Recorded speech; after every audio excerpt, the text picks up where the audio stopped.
국민의힘에서 이렇게 말해요. 윤석열이 지금 이재명 대표를 제일 도와줘 놓고 이거는 조기 대선에 가기 위한 민주당의 시나리오다. 아니 누가 뭐 윤석열한테 개업하라고 시켰나요? 제가 옆에 앉아 있었나요? 누가 칼 들고 협박했습니까? 권성동, 권영세, 나경원 갔다 오고 도대체 뭐예요? 내란이 옳다는 거예요? 내란 동조하고 있는 거예요? 그따위로 하고 있으면서 우리가 마치 조기 대선을 불러왔나요?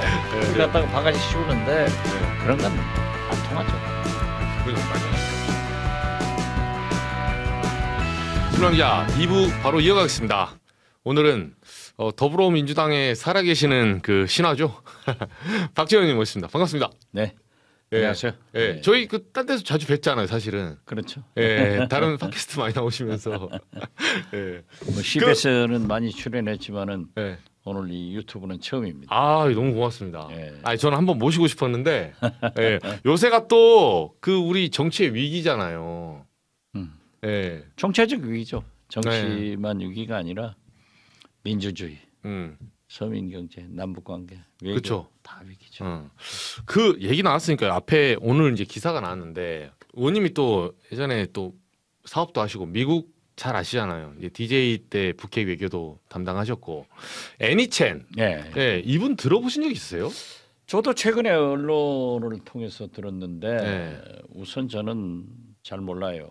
이분은. 그런데 오늘 어떤 기자들이 와서 저하고 잘 안다고 한다고. 아, 그래서 아마 그분이 미국 교포이기 때문에 예, 저도 미국 살았으니까 예, 그런 것 아닌가 하는데 음, 몰라요. 아, 단지 이제 뭐 돈도 많고 특히 부정선거에 필이 꽂혀가지고 네. 미국 뭐 보수주의자들에게 예. 그러한 것을 알리고 있다. 바로 지금 나오는 저 사진만. 예, 예. 근데 이분이 이렇게 말씀하셨어요. 사실은 의원님이 그 김대중 전 대통령 이제 하고 좀 오랜 정치를 하시면서 많이 그 연공 조작 많이 당하셨잖아요. 그렇죠. 예, 무슨 말만 하면 빨갱이다. 지금도 당하죠. 근데 이분이 이렇게 얘기하는 거예요. 부정선거를 부인하는 사람은 공산주의를 서포트하는 사람이다. 예. 공산주의자라고 안 한 게 다행이네요. 네. 서포터스에 그치니까. 우리나라 중앙선관위 선거 시스템이 진짜 자랑할 만해요. 그런데 그걸 부정선거? 윤석열 과는 그렇게 얘기하겠죠. 그 저도 취재하면서 물어봤는데 좀 뭐 죄송한 말씀. 자기들이 이겼을 때는 말 안 해요. 그렇죠. 네, 쏙 들어갑니다. 그리고 제가 물어봤어요. 하도 부정선 얘기하길래 저도 이제 보수당에 오래 출입해서 좋다. 그러면 2022년 5월 11일 날 도대체 뭐 했냐. 너네 취임하고 나서 바로 아니 이겨도 부정선거는 밝혀야 된다고 하더라고요. 취임하고 바로 했어야지 뭐 했냐 지금까지. 아니 그리고 네. 부정선거 문제 때문에 소위 친이 구태타식 그런 비상계엄을 한다고 하는 것은 얘기가 안 되죠. 그렇죠. 얼마든지 공권력을 가지고 또 검찰에서 수사할 수 있잖아요. 그렇죠. 그런데 그건 구실이고 아무튼 윤석열 윤석열과의 사람들은 뇌 구조가 좀 이상한 사람들 아니에요? 과거에는 사실 우리나라에서 무슨 미제 사건이 나면은 이건 북한의 소행이다 하면은 우리 그죠. 국민들이 99% 믿었죠. 그렇죠. 그런 세상도 있었지만은 지금은 그러하지 않아요. 안 통하죠 사실은. 그 사람들이 좀 이상한 사람들이죠. 지금 이제 사실 그 계엄 그리고 탄핵 심판 하고 있는데 이제 극우파들이 좀 모이고 있더라고요. 막 정광훈, 전한길, 소년보 해가지고 이번에 뭐 동대구에서 5만 명 모였네. 그리고 저 기사도 봤는데 이번 주에 광주 간다 하더라고요. 토요일 날. 예. 그런다고 그러대요. 예, 제가 그래서 광주 내려갑니다. 그렇어요? 예, 취재하러. 예, 그래서 제가 그 인파 속에서 도대체 무슨 소리 하는지 듣고 올게요. 근데 언제 하는 거예요? 이번 주 토요일 날요. 토요일 날. 돌아오는 토요일 날 오후 2시인가? 그쯤에. 저는 일요일 날 광주에 가는데. 오십니까? 예. 아깝네요. 제가 미리 대기하고 있을게요.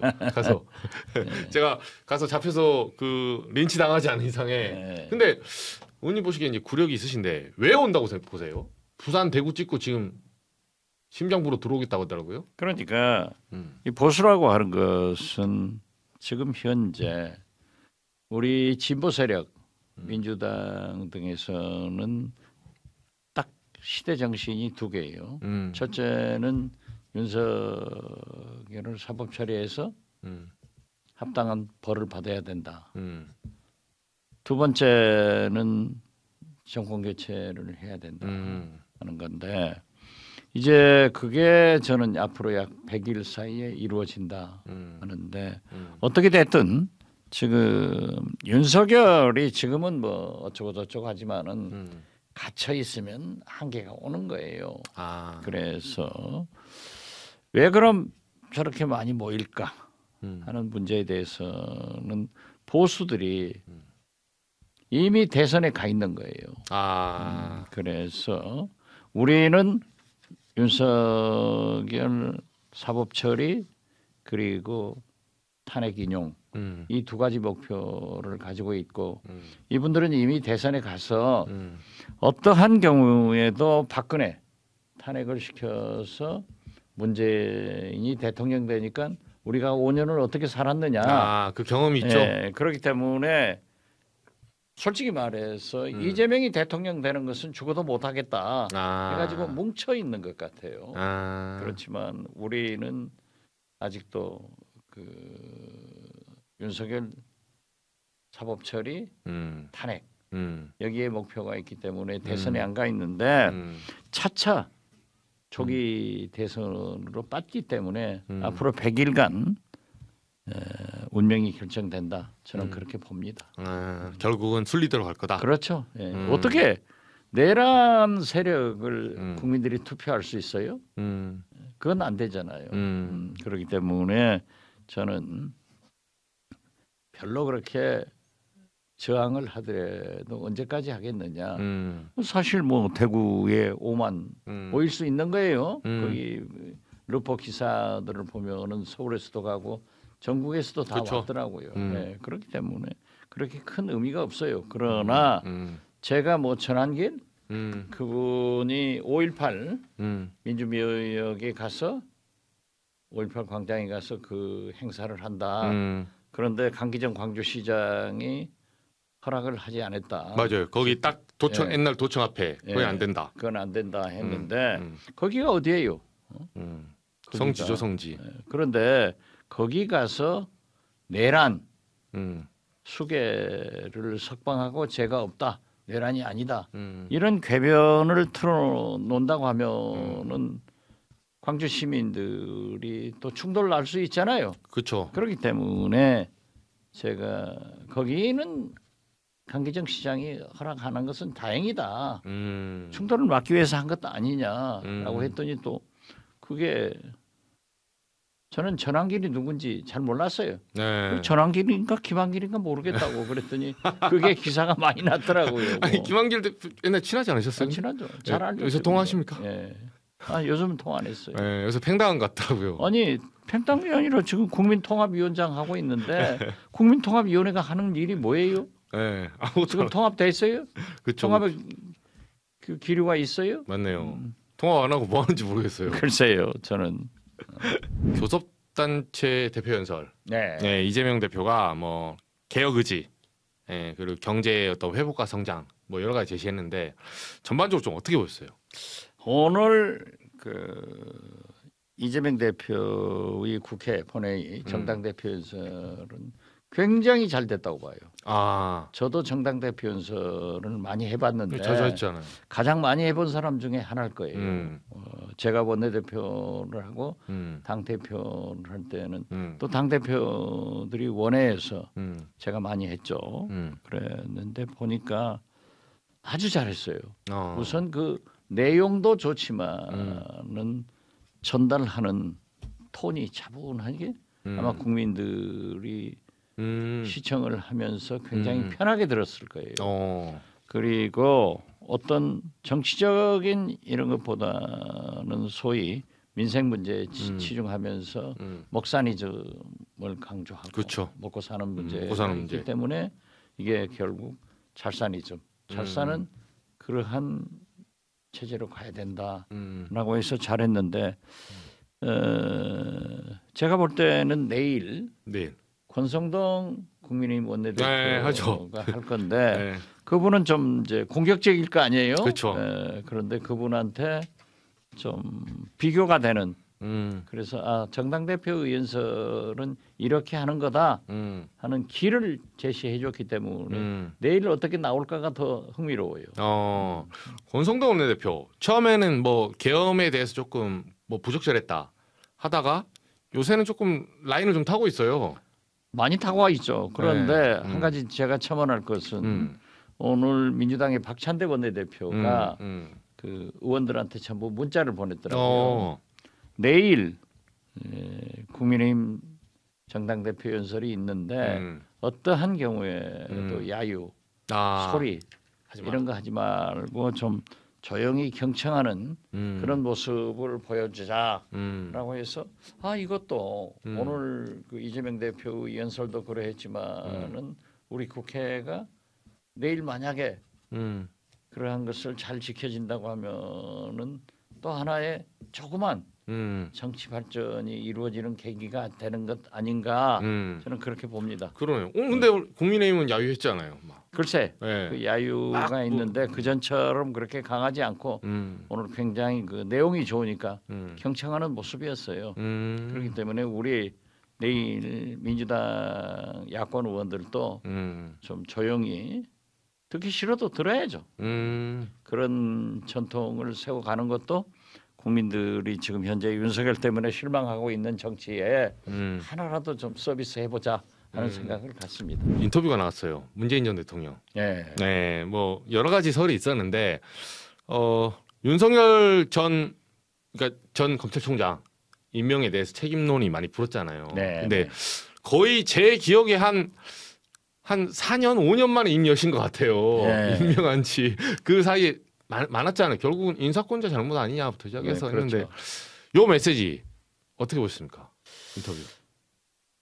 저도 문재인 대통령을 2년 모시고 국정원장을 한 사람으로 제가 대통령에 대한 평가를 하는 것은 바람직하지 않지만은 오늘 그 신중한 문재인 대통령이 처음으로 진솔하게 대국민 사과를 했다.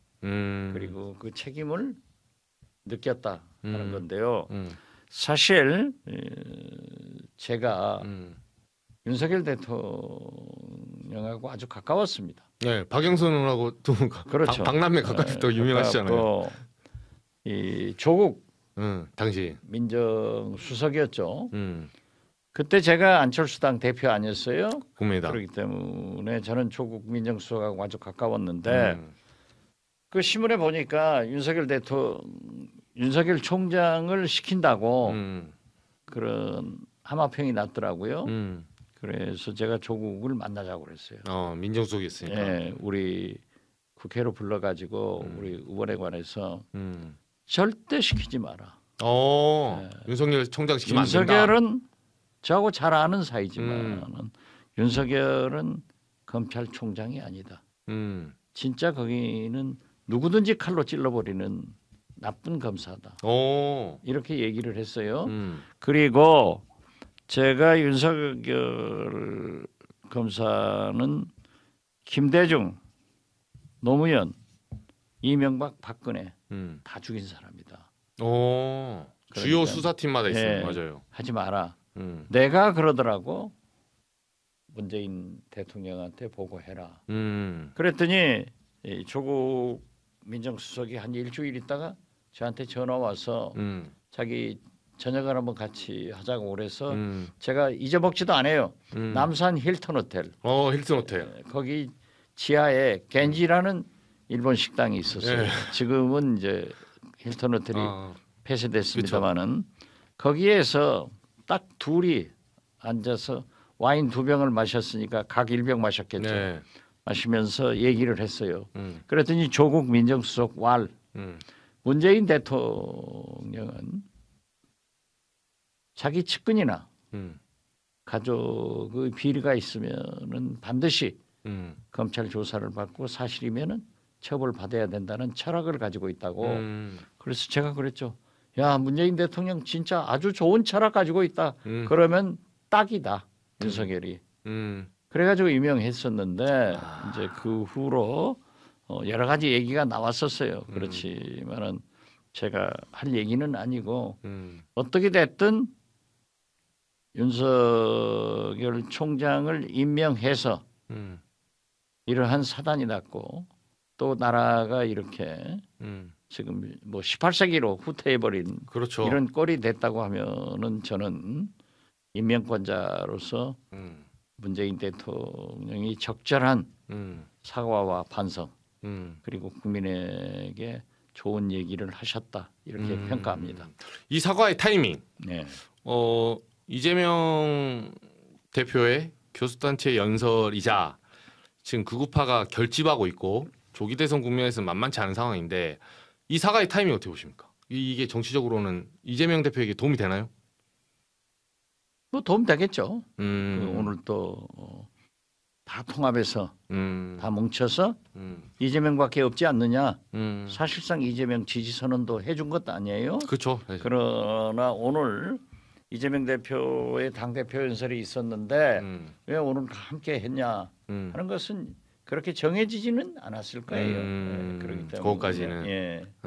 한겨레 신문에서 인터뷰한 거고 며칠 전에 했었으니까. 그렇죠. 그 같은 얘기인데요. 비슷한 최근의 추세가 임종석 전 비서실장. 예. 그리고 이제 의원님도 비서실장도 하셨잖아요. DJ 네, 때도. 그렇죠. 근데 그 자리가 어떤 자리인지 다 아시고 다 거쳐보셨으니까. 근데 뭐 요새 박용진, 고민정 의원 뭐 이렇게 비명계가 조금 견제하는 움직임이 나와요. 메시지가. 요 부분은 좀 어떻게 보십니까? 저는 뭐 정치부 기자들하고 지금 일생 같이 살아가고 매일 만나고 그렇습니다만은 저는 정치부 기자들이 한번 해본 것 아니에요? 싸움도 좀 붙여보고 그런데 그 내용을 보면은 지금 그분들 박용진 의원은 특히 청주에 가 있더라고요. 그래서 저하고 통화를 했어요. 통화를 했는데 지금 친명 비명 싸울 때가 아니다. 윤석열 탄핵 이것만 초점을 맞춰서 그렇죠. 해야 되고 탄핵이 인용되면은 정권 교체에 앞장서야 된다. 이런 얘기이고 임종석 전 비서실장도 같은 맥락 아니에요? 같은 맥락이고 고민정 의원도 똑같은 소리인데 그걸 무슨 좀 잡아가지고 친명 비명하는데 제가 친명입니까 비명입니까? 그 이재명 대표가 친원인 것 같은데요, 박지원. 아니죠. 뭐 그런 건 아니고 아무튼 저는 저 스스로도 그제 그러한 것을 페이스북에다 한번 써봤어요. 그렇죠. 박지원이 친명이냐 비명이냐. 그렇죠. 아무리 생각해도 나는 친민주 세력으로 그렇죠. 반 계엄 세력이고 내란 세력이고 반독재 어떻게든지 반내란. 정권 교체를 민주당으로 하려고 하는 사람이다. 그런데 후퇴어 자꾸 구분해서 친명 비명하는데 그러한 사람들 김경수, 김부겸 다 똑같은 얘기 아니에요? 그렇죠. 거기에 뭐 좀 하나씩 잡는 것은 좀 더 크게 되자. 포용해라. 당연한 것도 아니에요. 그리고 이재명 대표가 지금 김경수 지사가 얘기를 한 바가 있습니다만은 지난 총선 때 안 좋게 나간 사람들을 다 품어라. 지금 품어가고 있어요. 많은 사람들이 복당을 했어요. 하고 있고 사면해서 그렇기 때문에 저는 어차피 앞으로 100일이 우리나라 국가 운명을 결정한단 말이에요. 지금 3월 중순이면은 제가 볼 때 헌법재판소에서 인용이 될 거고 늦어도 3월 중순. 그렇죠. 그렇게 되면은 그로부터 60일 이내에 대통령 선거가 있으니까 100일 그러네요. 내외에 되는데 이 100일간에 저는 충분히 이제 탄핵이 되면은 그때부터 당내에서 경선이 시작돼서 후보가 나올 거 아니에요? 다 알려졌어요. 그러니까 치열하게 경쟁해서 좀 정책 대결도 하고 싸우기도 하고 하는 거지 뭐 이재명 혼자 된당하면은 재미도 없잖아요. 흥행도 그렇죠. 안 되고. 그렇죠. 그래서 저는 아무렇지 않다고 생각해요. 그래서 김부겸, 김동연, 김경수, 김두관 다 할 만한 사람들이 나서지 않냐 그렇게 생각해요. 저도 한번 이낙연 나설까 그런 생각. 의원님도요. 네. 아니, 두고 보고. 아유, 나오시면 저희가 가장 첫 번째 인터뷰 부탁드릴게요. 아이 감사합니다. 예, 제가 달려가서 써드릴게요. 예. 예. 이낙연 전 총리도 조금 포격을 하긴 하더라고요. 여기까지는 품을 수 있는 범죄예요? 아니면 아직 좀 그런가요? 이낙연 당이 다르긴 하죠, 근데. 당이 다릅죠. 음. 당이 다르고 지금 전병현 대표가 당 대표를 하고 있는데 거기는 세문지에서는 계속 민주당 그리고 이재명 대표를 신랄하게 비난하는데 포용해야죠. 목표는 같잖아요. 그렇죠. 정권 교체. 같은 식구였고 저도 그렇게 따진다고 하면은 제가 그렇죠. 문재인 대통령하고 함께 있다가 안철수하고 나갔었잖아요. 그쵸. 얼마나 싸웠어요. 그렇죠. 그렇지만 같이 합쳐지잖아요. 그렇기 때문에 저는 뭐 이낙연 거기도 결국 포용해야 될 것 아니에요. 그리고 이낙연 전 대표도 돌아오는 것이 정석이에요. 언제까지 밖에 춥고 배고프게 돌아다닐 거예요. 호남에서는 엄청 싫어하던데, 근데. 아마 싫어하는 건 사실이죠. 예. 싫어하지만 제 주변 사람들은 절대 오지 말라고. 네, 그건 아주 심해요. 제가 지난 일요일 예. 엊그제 예. 또 바로 이낙연 대표의 고향인 영광에 가서 다녀오셨어요? 시국 강연하고 명예 군민증, 명예 군수증 받아왔어요. 그랬구나. 우리 장세일 군수를 제가 보궐선거 때 상임선대위원장으로 당선시켰잖아요. 그때 식당에 오셨잖아요. 네, 그렇죠.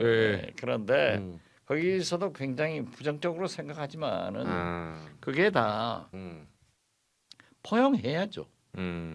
그러나 그렇게 포용하기 위해서는 이낙연 대표도 내란 세력과 각을 지고 그리고 민주 세력과 함께 하겠다는 그런 의사를 표명하는 것이 좋겠죠. 그렇죠. 그 순서가 있으니까. 그렇죠. 예. 그 의원님이 오래 계셨으니까 저쪽 진영. 그러니까 이거 이제 민주당 얘기고.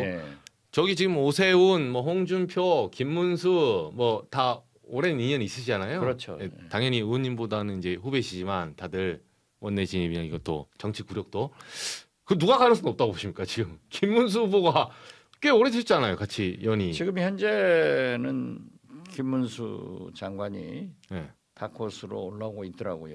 그렇지만 그 지지율 장난 아닙니다. 장난 아니죠. 그렇지만은 지금 보수 세력은 윤석열, 전광훈 두 분으로 대표돼 있고 김문수 장관은 전광훈 세력 아니에요? 지난 대통령 선거 때도 사실상 그렇죠. 자유통일당 맞아요. 자유통일당 맞아요. 그렇기 때문에 제가 볼 때는 김문수 장관이 유리하지만은 또 우리 민주당으로 볼 때는 김나땡 김문수가 나오면 땡큐다 하는 것이 있고요.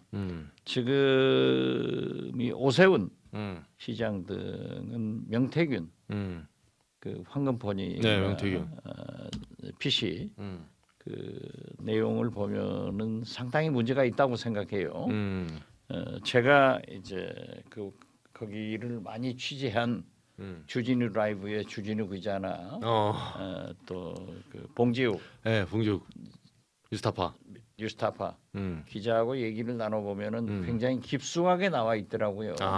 그리고 그 명태균 씨도 그 소위 국민의힘 대통령 후보들 지금 얼씬거리지만 자기가 빗자루로 비로 싹 쓸어버린다 이런 얘기를 하는가 하면은 특히 자기 감옥의 옆방에 맨 먼저 들어올 사람은 오세훈이다. 오세훈이다. 이런 걸 보면은 그렇게 얘기를 했대요? 네, 그렇죠. 내 옆방은 오세훈 방이다. 네, 오세훈 방이다. 맨 1호로 들어올 사람이 거기다. 이렇게 했기 때문에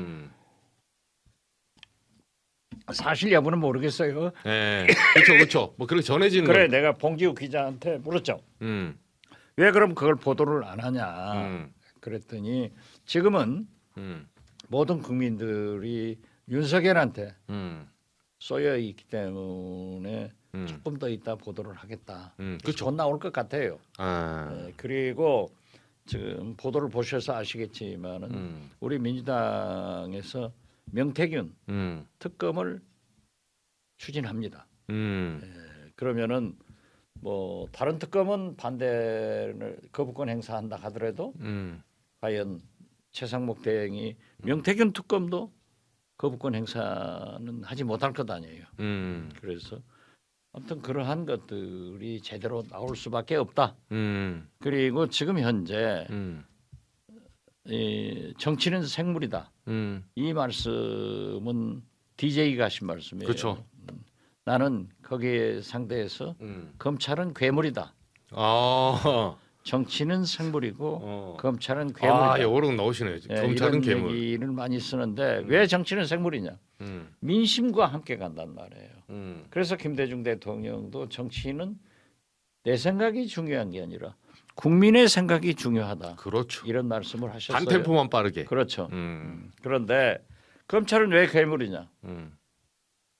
권력자가 누구냐에 따라서 조작을 해 나간단 말이에요. 조작. 조작이죠. 아, 만들어내는 거죠. 그렇기 때문에 괴물처럼 변한단 말이에요. 그렇다면은 지금 현재 윤석열이 어쩌고 저쩌고 하더라도 그 속성을 잘 알잖아요. 감옥에 갇히면 그만이에요.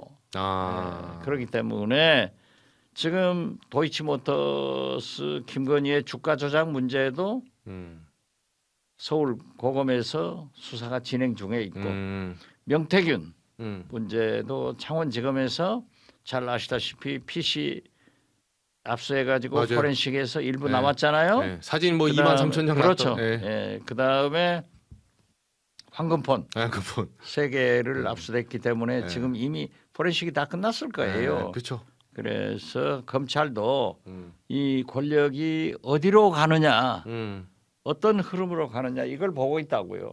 그렇기 때문에 다 나올 거예요. 다 나오고 또 우리 국회 법사위에서도 한번 청문회를 가져서 명태균도 한번 부를 거예요. 그렇기 때문에 상당한 입력된 자료들이 나오면은 과연 국민의힘 대통령 후보군이 어떻게 결정되실 건가? 이건 잘 모르겠어요. 그러네요. 그 의원님 마지막 하나만요. 그 김문수 사실 지금 보면 경선에서는 김문수가 유리해 보이는데 결국은 본선 나와서 중도층, 그러니까 서울 쪽, 경기 쪽 이쪽 편은 못 끌어갈 거다. 그래서 민주당 김나땡이고, 그래서 민주당도 내심 지금 그렇게 인터뷰 나와서 이렇게 뽐뿌 넣는 거 아니냐 이 설이 있더라고요. 물론 뭐 전략적인 정치인들의 발언, 인터뷰는 저를 포함해서 모든 사람이 지금 전략적으로 얘기하는 경우가 많아요. 오늘 전략적으로 여기서 지금 하고 계십니까? 아니, 그렇죠. 아니 그렇지만은 김문수 장관이 지금 그 보수층에서는 가장 높은 건 사실 아니에요. 맞아요. 예. 게다가 상승 중이에요 지금. 그렇죠. 상승 중이에요. 상승 중이고 그래서 저는 그렇게 큰 문제가 없을 것이다. 또 보면은 양자 대결로 가면은 뭐 어떤 의미에서 보면은 지난 3년 전에 윤석열 이재명도 0.73%포인트로 졌잖아요. 맞아요. 이번에도 저는 50대 49 게임이 될 것이다. 아, 결국은. 물론 진영 논리로 가니까 그래요. 보수와 진보가.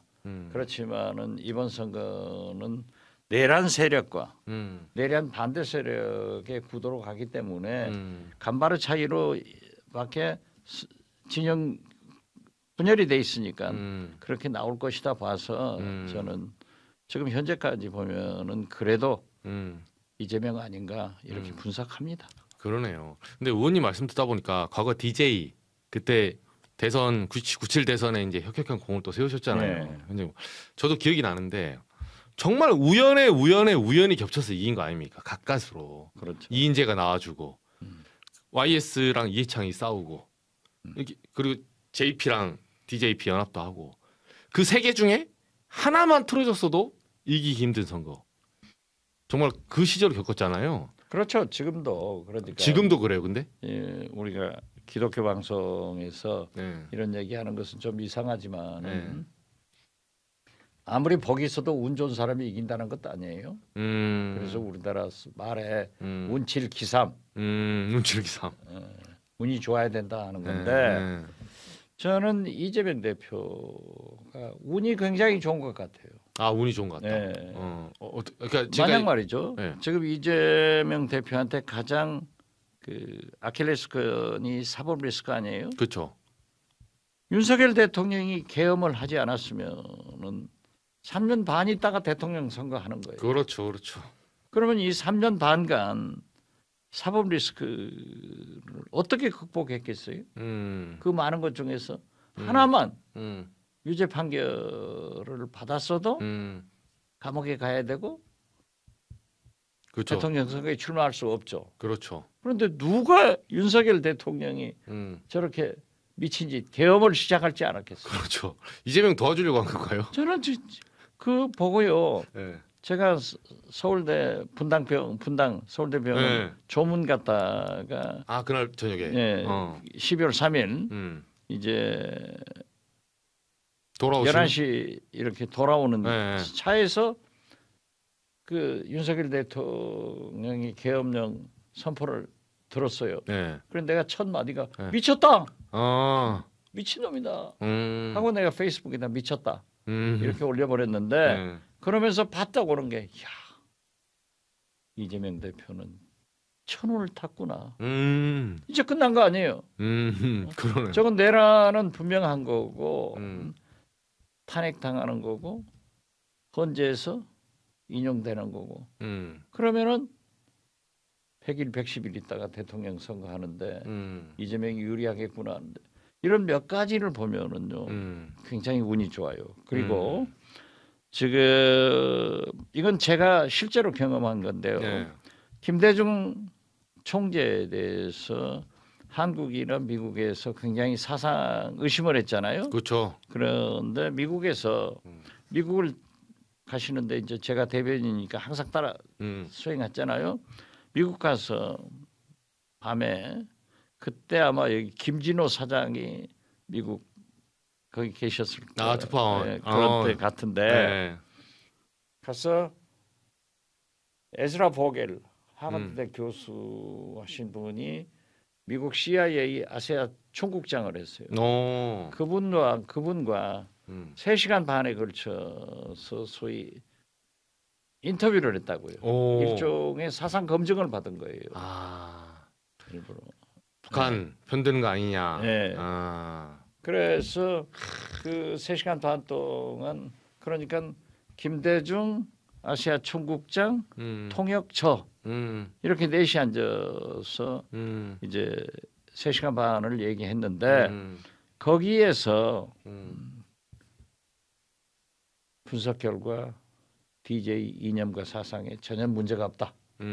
이런 얘기들이 공무성을 통해서 퍼져오고 우리 보수청에도 다 된 거예요. 그래서 대통령 된 거예요. 아. 그런데 이재명 대표에 대해서 또 사상과 이념, 특히 친중, 친북 아니냐 하는 맞아요. 의심이 있었는데 이번에 미국의 양대 외교 잡지 있잖아요. Foreign Policy, Foreign Affairs. 예. Foreign Policy의 그 기사가 났는데 거기 아주 구체적으로 이 누구야 그 국민의힘 국회의원들이 트럼프한테 다니면서 네. 이게 탄핵 아니다. 아. 이거 로비를 한다 이거죠. 아. 그런데 트럼프가 탁 털고 음. 윤석열 상대를 하지 않고 훨씬 실용적인 이재명 대표하고 앞으로 한다. 이런 기사가 났어요. 그걸 보고 엊그제 나온 기사 말씀이죠. 엊그제. 네, 알아요. 이걸 보고 나는 야 미국에서도 저렇게 자동적으로 트럼프 대통령이 저렇게 정리해 주는구나 하는 거 보면은 굉장히 운이 좋은 것 같아요. 그래서 야 저는 이재명 대표가 여러 가지로 운도 좋다. 음. 이건 제일 도와준 사람이 윤석열 아니에요? 야. 윤석열이 지금 개업 안 했으면은 그렇죠. 누가 이 조기 대선 뭐 100일 얘기하겠어요? 네. 3년 반 후지. 예. 근데 제일 웃긴 게 국민의힘에서 이렇게 말해요. 사실상 자기들이 윤석열이 지금 말씀대로 이재명 대표를 제일 도와줘 놓고 이거는 조기 대선에 가기 위한 민주당의 시나리오다. 또 이 소리 하고 있어요. 아니 누가 뭐 윤석열한테 개업하라고 시켰나요? 제가 옆에 앉아 있었나요? 그죠? 누가 칼 들고 협박했습니까? 그래. 예, 윤석열 보고. 안 되고 그 사람들이 하는 것은 보세요. 지금 보면은 권성동, 권영세, 나경원 갔다 오고 네. 그다음에 뭐 김민전, 윤상희 갔다 오고 오늘 뭐 김기현 다 갔다 왔잖아요. 네. 그 사람들이 도대체 뭐예요? 그럼 내란이 옳다는 거예요? 내란 동조하고 있는 거예요? 그렇죠. 그래서 저는 이 선공후사란 말이 있잖아요. 특히 우리나라에서는 공을 앞세우는데 개인적 인간적 관계다. 인간적 관계는 몰래 가서 조용히 하는 그렇죠. 한 거예요. 그렇죠. 그런데 그 따위로 하고 있으면서 우리가 마치 조기 대선을 불러왔나요? 네. 우리가 계엄을 했나요? 그걸 맞아요. 갖다가 바가지 씌우는데 네. 그런 건 안 통하죠. 마지막 1분만요. 트럼프 대통령하고 외교 쪽에 오래 계셨으니까 북핵 문제 이재명 대표 궁합이 맞을 것 같습니까? 저는 맞다고 봐요. 스타일상 보시면. 왜냐하면은 트럼프도 한반도 비핵화를 얘기하면서도 이미 선거 때 민주당이나 공화당이나 다 비핵화라는 말을 정강정책에서 뺐어요. 그리고 트럼프 대통령은 북한의 핵을 인정하고 그다음 단계로 넘어가려고 하니까 또 이재명 대표도 북한과 교류 협력을 통해서 한반도 평화를 지키자는 거기 때문에 저는 그러한 것은 맞아 돌아간다 그렇게 봐요. 맞아 돌아간다. 네. 알겠습니다. 100일 이내 대한민국 운명이 결정되는데. 그렇죠. 네. 또 의원님의 이게 그 살아있는 역사 DJ 때부터 지금 현역 중에 제일 그 오랫동안 역사 그 정치하신 분이잖아요. 그렇죠. 예, 뭐 정권에 걸쳐서. 예, 그러니까 또 많은 지혜를 또 이렇게 좀 발휘해 주시고 빨리 내란이 진압되고 대한민국 정상화에. 당연하죠. 네. 지금 내란을 가지고 특히 호남에 가면 그런 염려를 했어요. 이러다가 네. 윤석열이 다시 나오는 것도 아니냐? 아, 실제로 그 말이 나와요. 많이 나와요. 네. 그렇지만 기각되는 거 아니냐고. 그것은 우리나라 사법제도가 있어요. 우리 대한민국 민주주의는 높이 평가를 했지만은 지금도요. 지금도 현역 대통령이 총 한 방 쏘지 않고 감옥으로 구속되는 것. 우리나라의 민주주의와 사법제도에 대해서 뉴욕타임스나 영국의 BBC 방송 같은 곳에서 높이 평가합니다. 그러네요. 네, 그렇기 때문에 역사는 발전하지 후퇴는 없다. 윤석열은 사법 처리를 받고 헌법재판소에서는 탄핵이 인용돼서 새로운 시대가 열리고 새로운 대통령이 100일 내로 뽑힌다. 그 가장 가능성 있는 사람은 물론 국민이 결정해야 되고 후보도 민주당 당원과 국민들이 경선에서 뽑아야 되지만은 지금 현재로 보면은 이재명이 가장 가능성이 높다. 저는 그렇게 봅니다. 알겠습니다. 또 저희 이 험난한 관역 속에서 많은 그 역할 부탁드리고 또 한번 모시겠습니다. 네, 감사합니다. 네, 고맙습니다. 네, 감사합니다.